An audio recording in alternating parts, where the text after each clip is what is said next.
Thank you very much. More views to come from Brixton throughout the morning here on Sky News. Now, Britain's membership of the EU is coming to an end. We all know that. But one man is going to take us back to its origin. An award-winning journalist at the age of just 21 and a best-selling author. Peter May is here to talk about his crime novel set during the political turmoil of 1970s Brussels, The Man with No Face. Peter, hello to you. Hi. Now, this isn't exactly a new book. No. It's very timely in the period it's set, because in the 70s, of course, we were just embarking on our brave, beautiful new relationship with the European Union. Right, yeah.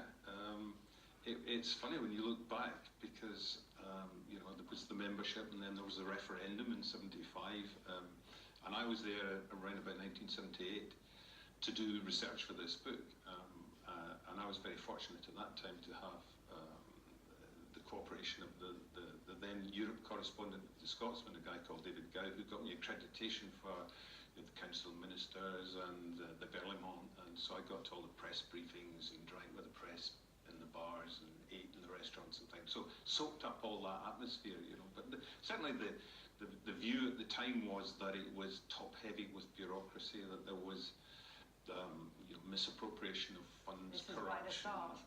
Yeah.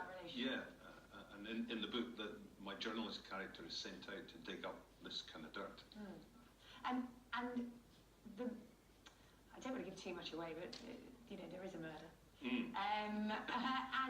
Obviously that is the backdrop to the novel, but the actual murder and how that plays out, that was based on real life events as well.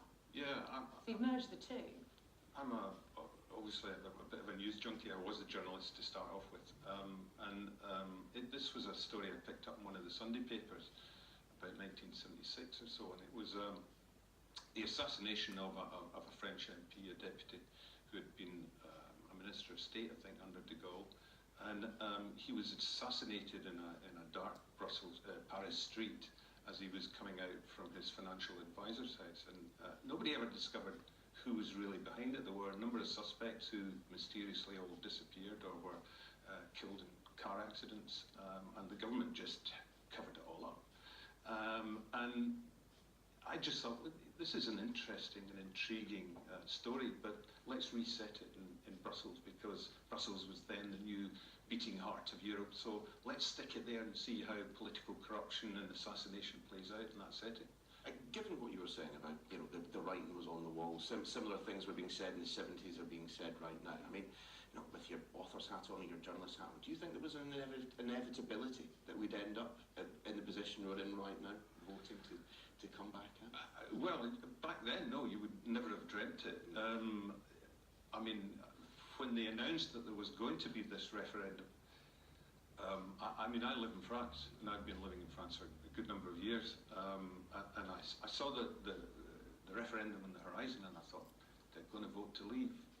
And where does that leave me? I'm a European citizen. I live in France, I work in France, and I spend time in Spain, which is where I do my writing. So I'm a European citizen, and you know, I benefit from freedom of travel and freedom, you know, the right to work and live where I choose. Are you feeling reassured by what the government said? Because no. No. No, but I don't have to be, because I took French citizenship, so I remain part of Europe even when Britain leaves. So, but back then, no, you would never have thought in a million years that it would come to this. And what's the attitude in France about what's going on? Oh, disbelief, largely. People think it's extraordinary. I don't understand it, really. Okay.